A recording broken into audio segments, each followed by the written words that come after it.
सुरुवात करूया. सगळ्यात पहिल्यांदा चित्रपटाचं जे नाव आहे एक राधा एक मीरा, तर सांगायची गरज नाही, यात 2 अभिनेत्री आहेत. तर त्या दोन्ही अभिनेत्रींना मी पहिल्यांदा स्टेजवर बोलवते.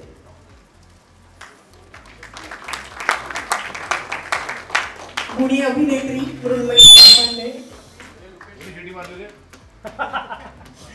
गुणी अभिनेत्री मृण्मयी देशपांडे आणि या चित्रपटाच्या निमित्ताने आपल्या समोर एक नवीन चेहरा येतोय, सुरभी भोसले. जेव्हापासून चित्रपटाचं नाव आम्हाला कळलंय, आम्ही पोस्टर बघितलंय, तेव्हापासून आम्हाला सगळ्यांना एक प्रश्न पडलाय, यातली राधा कोण आणि मीरा कोण? आय थिंक आम्ही आता चकून ठरवणार आहोत कोण राधा आणि कोण मीरा आहे, किंवा आपण रिलीजपर्यंत वाट बघूया आणि मग त्याच्यानंतर प्रेक्षकांनी ठरवावं की कोण राधा आहे आणि कोण मीरा आहे. ह्याचं उत्तर आम्हाला सरांनी अजूनही दिलेलं नाही. हेही एक कारण आहे की सरांनी आम्हाला कास्ट केलं, आमची नावं वेगळी आहेत सिनेमामधली, पण तेव्हा कोण राधा आहे आणि कोण मीरा आहे सरांनी नाही सांगितलं, त्यामुळे पण त्यासाठी अर्थात आपण सिनेमा रिलीज होण्याची वाट बघूया. मला वाटतं राधा आणि मीरा बरोबर कृष्ण पण आहे आपल्या बरोबर, तर कश्मीर महाजनी याला मी स्टेजवर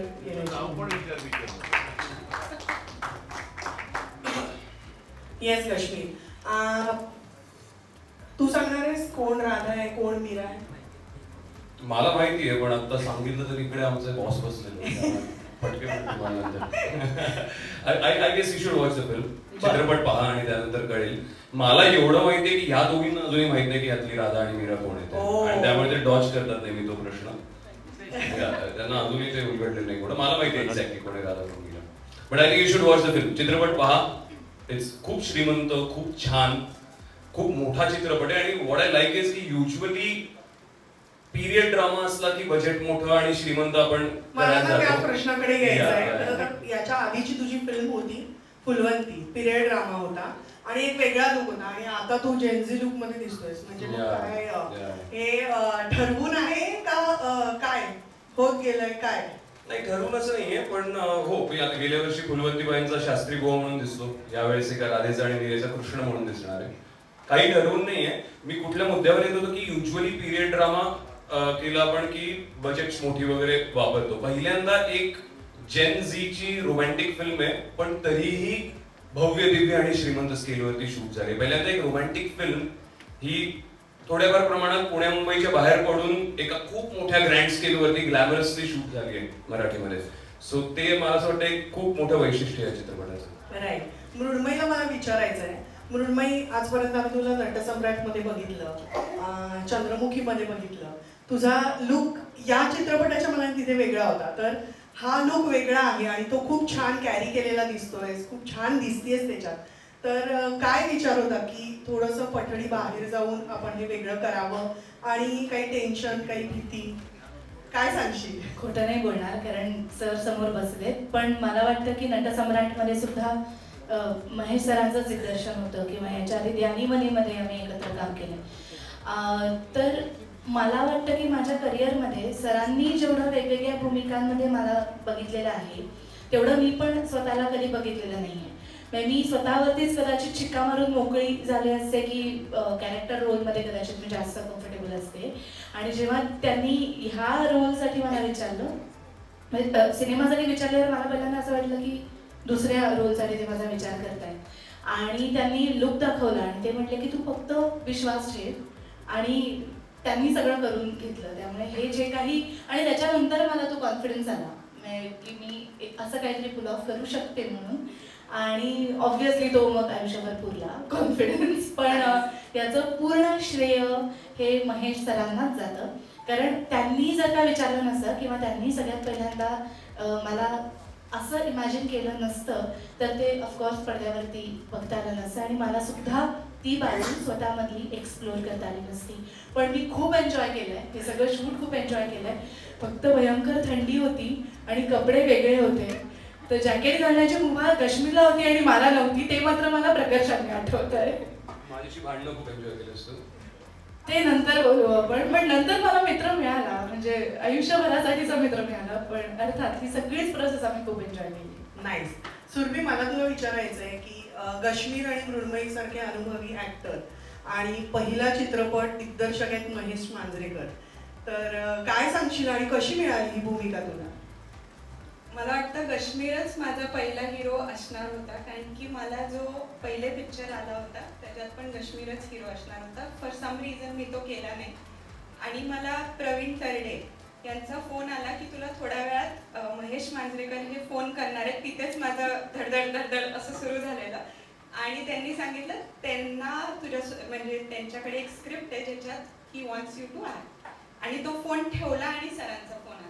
मग मी प्रिपेअर होतच होते की सरांचा फोन येणार आहे. तोपर्यंत सरांचा फोन आला आणि सरांनी सांगितलं सुरभी भोसले मी महेश मांजरेकर बोलतोय, असा चित्रपट आहे आणि तुला त्याच्यात ही भूमिका करायची आहे.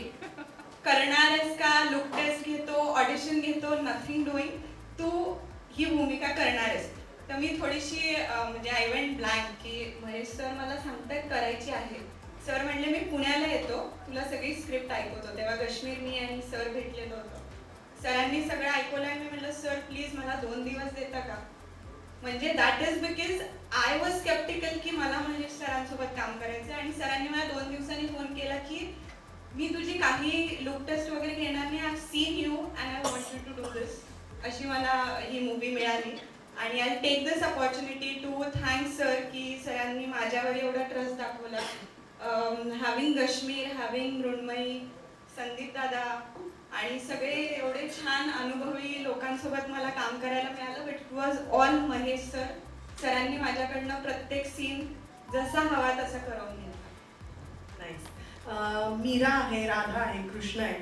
समोर एक बहुतेक सुदामा असेल की काय चित्रपटात ते महेश सरच ठरवतील. पण संदीप पाठक याला मी स्टेजवर यायची विनंती करते. संदीप काय सांगशील चित्रपटाबद्दल आणि तुझ्या रोलबद्दल? नमस्कार सगळ्यांना. मी अनेक चित्रपट महेश सरांबरोबर केलेले आहेत, पण हा चित्रपट माझ्यासाठी खूप स्पेशल आहे.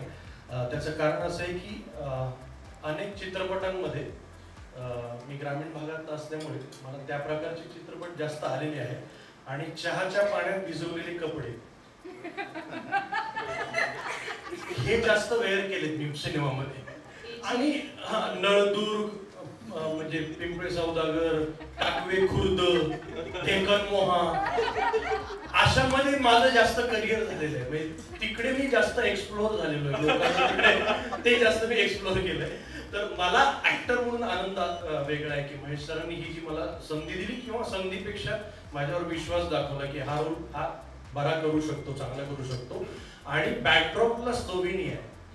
सो ऍक्टरची भूक असते ना की मला हा रोल मिळावा, हा रोल मिळावा. तर ती कुठेतरी भागली आहे माझी.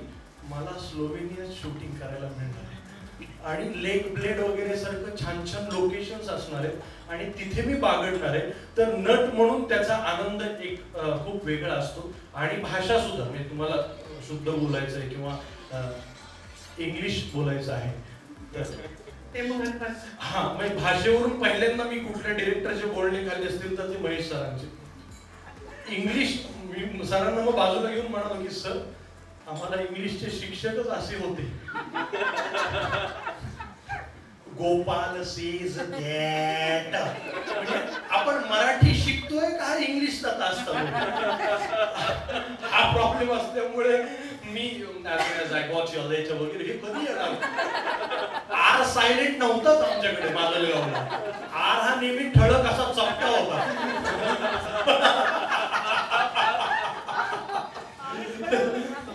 त्याच्यामुळे सायलेंट काही नाही, आवाजही मोठा. त्यामुळे आणि या टीम बरोबर काम करण्याची संधी मिळाली किंवा त्यांना माझ्यासोबत काम करण्याची संधी मिळाली. कश्मीरची खूप वर्षापासून इच्छा होती मला एकदा स्क्रीन शेअर करायचं आहे संदीप पाटील बरोबर. देऊळ बंद मध्ये मी कश्मीर बरोबर काम केलेलं आहे, मृण्मयी सोबत काम केलेलं आहे, नटसम्राट मध्ये. आणि तुझ्या बरोबर पहिल्यांदाच काम केलं, तुझा पहिला सिनेमा असल्यामुळे. आणि महेश सरांबरोबर वेगवेगळ्या जॉनरचे सिनेमे मला करायला मिळाले. आणि मी खूप स्वतःला नशीबवान समजतो की इतक्या चांगल्या चांगल्या दिग्दर्शकाबरोबर काम करण्याची संधी मला मिळाली. कारण अभिनेता नट हा ग्रूम होत असतो, त्याची ग्रोथ होत असते जेव्हा तुम्ही चांगल्या डिरेक्टरच्या हातात पडता. त्याच्यानंतर जी कलाकुसर तुमच्या सोबत सुरू होते त्यांनी तुम्ही घडत असता असं मला वाटतं. की मी नाटकातून आलेलो असल्यामुळे महेश सरांबरोबर काम करताना आम्ही अनेक नाटकातून आलेल्या अभिनेत्यांनी कॅमेरा शिकला, कॅमेराचं तंत्र शिकलं, त्यातली सहजता जर शिकलो असू तर त्यात महत्वाचं नाव आहे महेश सरांचं, की त्यांच्यामुळे आम्ही कॅमेरा फ्रेंडली झालो आणि ते आमचे फ्रेंड झाले. थँक्यू. तर या चित्रपटाचे प्रोड्युसर अविनाश आहाले आणि त्यांच्या कन्या दिशा आहाले यांना मी स्टेजवर घेण्यासाठी आमंत्रित करते. आणि असे निर्माते मिळाले ना की क्रेडिटेडचं टेन्शन नसतं. मेसेज येईल ना क्रेडिटेडचा, अमाऊंट क्रेडिटेड. अर्ध्या अधिक सिनेमामध्ये पैसे बुडालेत आमचे, या सिनेमामध्ये सगळे पैसे मिळाले आणि विथ चांगली ट्रीटमेंट. मला हे सांगायचं आहे निर्मात्याच्या वतीने मी बोलतो की स्लोवेनिया सारख्या ठिकाणी आम्ही 5 स्टार हॉटेलमध्ये राहिलेलो आहोत. म्हणजे युरोपमध्ये इतकं सगळं महाग आहे परंतु तिथे सुद्धा आम्हाला इतकी चांगली ट्रीटमेंट मिळाली. आणि तिकडनं आल्यानंतर एक नळदुर्गचा सिनेमा होता तोही मी केला. सर, चित्रपट रिलीज होतोय तुमचा, तुमच्या भावना तुम्हाला व्यक्त करायच्याच असतील, काय सांगाल चित्रपटाबद्दल, सगळ्या टीम बद्दल? मी फार आनंदात आहे. मेन म्हणजे चौघांनी फार छान काम केलं, प्लस ती ग्रेट बेबी महेश. दिशा, तुला काय बोलायचंय? बाबांचा चित्रपट रिलीज होतोय. आधी तर तुम्हाला सगळ्यांना खूप थँक्यू इकडे आल्याबद्दल, आमच्यासाठी एक राधा एक मीराबद्दल. अँड एवढंच नाही की प्लीज जाऊन बघा. आणि सगळ्यांनी खूप मेहनत घेतली आहे. पप्पा स्ट्रास्टिन, महेश काका, कश्मीर दादा, Mrunmay, Surabhi, everybody please go and watch it.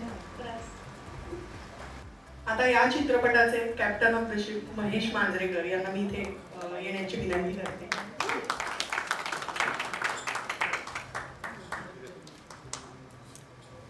नमस्कार सर, तुमचा चित्रपट म्हटला की काहीतरी वेगळं बघायला मिळणार हे ठरलेलं असतं. तर खरं तर आपण बघतोय की मराठी चित्रपट हा अनेक मराठी चित्रपट हे लंडनला जाऊन शूट होत आहेत. तुम्ही एक चित्रपट लंडनमध्ये शूट केलाय, पण एक राधा एक मीरा यासाठी स्लोवेनिया निवडावं यामागे काय विचार होता? नाही, लंडन आता मला वाटतं की इंडियातल्या लोकांना लंडन मी त्यांच्या स्वतःच्या कॉलनी इतकंच पाठ असेल, इतकं दिसलं. लंडन म्हटलं की माझ्या छातीत धडधडतं, कारण त्या सबसिडीमुळे इतके पिक्चर झाले लंडनला. मला हा पिक्चर फॉरेनला करायचा होता आणि पहिल्यापासून ठरवलं होतं मला लंडन करायचं नाही. हे स्लोवेनिया म्हणतात, स्लोवेनिया, इटली सगळीकडे आम्ही शूट केला पिक्चर. म्हणजे ग्लेशियरमध्ये शूट केला आहे सगळीकडे. आणि आमचा प्रोड्युसर, हा पिक्चर अशक्य झाला असता. आमच्या प्रोड्युसर अविला मी काय मी सॅन्टा क्लॉज म्हणतो, तर तो करायचं आणि काहीच नाही तिकडे, म्हणजे काही जे हवं ते. आणि वी वर देअर. म्हणजे मला सुद्धा आम्ही ह्या पिक्चरच्या मी रेकीला सुद्धा गेलो होतो. किती दिवस होतो आम्ही? आपण 8-10 दिवस फिरलो असतो. म्हणजे बल्गेरियापासून अख्खं ईस्टर्न युरोप आम्ही पायदळ तुडवलं. आणि त्या सगळ्या प्रोसेसमध्ये मी स्लोवेनिया बघितलं. आणि लोक लंडनला जातात, इकडे जातात. If you see Slovenia within span of about 20 kilometers तुम्हाला सी पण मिळेल, तुम्हाला ग्लेशियर्स पण मिळतील तुम्हाला. म्हणजे it is an outstanding place. Lakes आहेत. Lake Bled is one of the best location मी पाहिलेलं जगातलं. तर ते शक्य झालं ह्याच्यामुळे, कारण ही नेसेसिटी होती. आता नॉर्मली काय होतं की इकडचा मुलगा शिकायला कुठे जातो, इंग्लंड की अमेरिका. मी मुद्दाम स्लोवेनिया ठेवलं कारण मला तिकडे शूट करायचं होतं.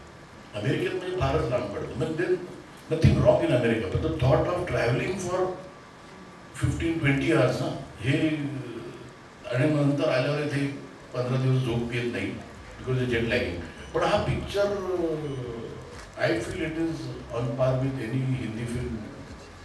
इतका खर्च केला आणि सगळ्यांचीच कामं. म्हणजे if you see the film त्यातलं म्युझिक फॅन्टॅस्टिक आहे. ते सांगायला मला खूप आनंद वाटतो की विशाल मिश्रा आज खूप मोठा म्युझिक डिरेक्टर आहे. त्यावेळेला माड्याचं आणि ते म्युझिक त्याने ऐकून ही इज त्याला ब्रिलियंट जॉब. म्हणजे तो आता विशालला आजचे त्याची फिल्म ॲनिमल किंवा कबीर सिंगची गाणी लोक म्हणतात, बट ही गाणी ऐकणं खूप गरजेचं. आता तो नेमका गोव्याला आहे, इज प्रोड्युसिंग अन अल्बम त्याबद्दल हे झालं नाही, पण फॅन्टॅस्टिक म्युझिक. त्यामुळे आणि कामं सगळ्यांची चोख, फॅन्टॅस्टिक काम. म्हणजे काय म्हणू दे बरं, ही मुलगी मी एकतर कधीच ऑडिशन घेत नाही. मला त्यांना डिव्हिनिंग वाटतं.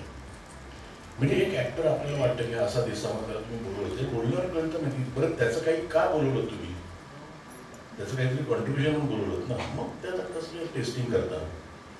तर मी ऑडिशन घेत नाही. मी बघितलं, मी तेव्हाच सांगितलं नको किंवा हो, पण एकदा हो सांगितलं तर स्टेप बाय. आणि आय थिंक काश्मीर ह्या यू सी द फिल्म, तुम्हाला कोणीच दिसणार नाही काश्मीर सोडून त्या फिल्मसाठी. मृण्मयीला एक वॉन्टेड होती आणि मी अशी म्हटली कर टिपिकल तसंच घेऊन मग तसंच करून घेण्यात काय पॉईंट आहे. आणि शी इज डन एक्सेप्शनल जॉब. ही मुलगी नवीन आहे, पहिला पिक्चर आहे, कोणी म्हणणार पण नाही. सो ओव्हरऑल म्युझिक म्हणा, लोकेशन म्हणा, एक लव्ह स्टोरी म्हणून त्याकडे बघा तुम्ही. इट्स अ व्हेरी व्हेरी काय म्हणतात मला, very cute. There is a sense, एक ह्युमर पण म्हणू शकतो, पण मी त्याला रोमॅन्टिक कॉमेडी म्हणत नाही, पण त्या पिक्चरमध्ये एक इन्वॉल्व ह्युमर आहे. So if you see the film, it's a very complete film आणि फील गुड फिल्म एवढं सांगतो. म्हणजे नीती मोहनने गाणं गायलंय, सोनू निगमने गाणं गायलंय तिकडे, तर हे सगळं तुम्ही आमच्यासाठी घेऊन आलायत आणि आम्ही उत्सुक आहोत चित्रपटगृहात जाऊन चित्रपट बघायला. तर मला वाटतं आपण ज्यासाठी आलोय ते ट्रेलर आधी बघू आणि मग पुढचा कार्यक्रम. काही करायला लागत नाही. मला वाटतं दिस इज द अपील. तुम्ही ट्रेलर जे दाखवता किंवा गाणी तुमची असतात, दॅट इज द अपील. म्हणजे प्रेक्षकांना मला वाटतं काही सांगायची गरज लागत नाही, पण एवढं सांगेन की तुम्ही हा पिक्चर बघितलं तर तुम्ही डिसअपॉइंट होणार नाही. इट इज पुन्हा प्रेमात पडायची इच्छा होईल एवढं सांगतो. मी आज जवळजवळ सिनियर सिटीजन आहे, पण मलाही असं वाटतं की यार ते बघितल्यानंतर you really feel that it fall in love. म्हणजे प्रत्येकाला त्या ऑडियन्समध्ये प्रत्येकाला वाटेल की आय शुड फील लव्ह, असा सिनेमा आहे तो. आणि तुम्ही फॅमिली बरोबर छान एन्जॉय कराल असा सिनेमा आहे. नो वेअर विल यू बी की नो एम्बॅरेस की अरे फॅमिली बरोबर बघतोय पिक्चर. तर it is a very wholesome film, entertainment wise, music wise, presentation wise. या एवढंच सांगेन. रश्मी, काही नाही, 7 फेब्रुवारीला म्हणजेच प्रेमाच्या आठवड्यात चित्रपट रिलीज होतोय, व्हॅलेंटाईन वीकमध्ये. सो तुमच्या आयुष्यातल्या राधा, मीरा, कृष्ण जो कोणी असेल त्याच्याबरोबर जाऊन बघा. कोणी कंस असेल जर का तुमच्या घरात, त्यालाही घेऊन जा. Everybody is welcome. सगळ्यांना आवडेल असं चित्रपट आहे. 2.5 तास आतमध्ये बसून, थिएटरमध्ये बसून you'll feel good about your self, असं मला वाटतं. हा चित्रपट पाहिल्यावर you'll feel good about life, you'll feel good about your self, आणि छान बाहेर पडा तुम्ही. एक छान मूड घेऊन तुमच्या धकाधकीच्या आयुष्यात काय जे तुमचे प्रॉब्लेम्स असतील, स्ट्रेस असेल, तर हे 2.5 तास चित्रपटगृहात बसल्यानंतर तुम्हाला छान वाटेल, सगळं आयुष्य छान वाटेल, असा चित्रपट आहे. त्यामुळे बघा. मला असं वाटतं की प्रत्येकाचं प्रेम हे वेगळं असतं, ते जगा वेगळंच असतं. तर असंच काहीतरी इथे सुद्धा बघायला मिळणार आहे. आणि दुसरी महत्त्वाची गोष्ट म्हणजे हा जो सिनेमा आहे तो मोबाईलच्या स्क्रीनवरती बघण्याचा मुळीच नाही आहे. सिनेमा हा थिएटरमध्ये जाऊन घेण्याचाच एक्सपिरियन्स आहे. कारण ज्या पद्धतीने प्रोड्युसरचं मन आणि प्रोड्युसरनी केलेला खर्च हे सगळंच या सिनेमामध्ये दिसणार आहे. आणि ते 70 mm वरती तो अनुभव घेण्यासाठी प्रत्येकाने थिएटरमध्ये जाऊन बघितला पाहिजे. शक्यतो एका कृष्णाला किंवा राधेलाच घेऊन जा. तिघं गेला तर काश्मीर फारच भयंकर अपील करतोय सगळ्यांना घेऊन जा म्हणून. तर जाताना जरा सांभाळून जा, पण नक्की हरले. या वाक्यानंतर मी काहीच नाही बोलतो. एकदा राधे बरोबर बघा, एकदा मीरे बरोबर बघा. बोल. पिक्चर का बघा हे सगळ्यांनी सांगितलंय. म्युझिक किती छान आहे, लोकेशन्स किती छान आहेत ते तुम्ही पाहिले. अपार्ट फ्रॉम दॅट मी म्हणेन अभि सरांचा ॲज अ प्रोड्युसर आणि माझा ॲज अन ॲक्टर हा पहिला म्हणजे आमचा डेब्यू आहे. तर तुम्ही स्टेजवर जेवढे कलाकार आहेत त्यांना आजपर्यंत जो प्रतिसाद दिलाय, जे प्रेम दिलंय, जे आशीर्वाद दिले, तेच आम्हालाही मिळावेत. म्हणजे माझा डेब्यू आहे तर मी तर डेफिनेटली म्हणेन जाऊन नक्की बघा. आणि आवडलं तर एकदा नाही 2दा बघा. सरांनी सांगितल्याप्रमाणे तुमच्या राधेसोबत, मीरेसोबत, रुक्मिणीसोबत आणि तुमच्या आई वडिलांसोबत आई वडिलांसोबत सरांनी सांगितल्यासारखं सुदामासोबत सगळ्यांसोबत बघा. तुम्हाला पिक्चर नक्की आवडेल. थँक्यू. मला एक थोडंसं ऍड करायचं काय होतं की आपण मी मध्येच कुठेतरी बोललो की आपल्याला ना बजेट पाहिजे किंवा कॉम्पिट विथ साऊथ किंवा हिंदी ना. आपला प्रॉब्लेम तिथे होतो की आपण त्या 3-4 कोटीच्या पिक्चरमध्ये ना we can't compete with them. हा पिक्चर जर का चालला तर we need producer like Avi. मला वाटतं पिक्चर खूप चालला तर we will definitely want to do a bigger film than this. आणि we have done our best. म्हणजे असा प्रोड्युसर मिळणं खूप गरजेचं असतं आणि मराठी सिनेमासाठी असा प्रोड्युसर मिळणं खूप गरजेचं असतं who is ready to spend money. नाहीतर तुम्ही पिक्चर करायला जा अरे इथे आम्ही करतोय इकडे धबधब्याच्या बाजूला आहे तर म्हणजे नाही तिकडे ते छोटासा धबधबा महाबळेश्वरला पण तो एवढाच आहे तर ते तर असा प्रोड्युसर जगणं खूप गरजेचं आहे फॉर फिल्म मेकर्स. हा पिक्चर चालला तर मला डेफिनेटली वाटतं की जरा मोर प्रोड्युसर विल कम की नाही येत आहेत लोक टू. त्यामुळे या प्लीज. मराठी सिनेमांना आज जवळजवळ OTTनी वाईट टाकलं. सॅटेलाईट विकला जात नाही आहे. फक्त आता आम्ही only people we can trust is the audience. आणि मला खात्री आहे की ह्या पिक्चर ऑडियन्स. संदीप. प्रेमाचा चित्रपट अत्यंत प्रेमानं बनवलेला प्रेक्षकांच्या भेटीला येतोय. प्रेमळ प्रेक्षकांच्या भेटीला 7 फेब्रुवारीला नक्की नक्की बघा. आणि मी जर यात सुदामा असेल तर रुचकर पोहे मी 7 फेब्रुवारी तुमच्यासाठी घेऊन येतो. नक्की चव चाखा. थँक्यू. सौभाग्य था कि मैंने ये पिक्चर देखी है तो मैं तो यही कहूँगा कि मुझे जितनी अच्छी लगी है उतनी ही शिद्दत से मैं इसको रिलीज़ भी करूँगा और उतनी ही अपील करूँगा ऑडियंस से कि इसको जाके देखें.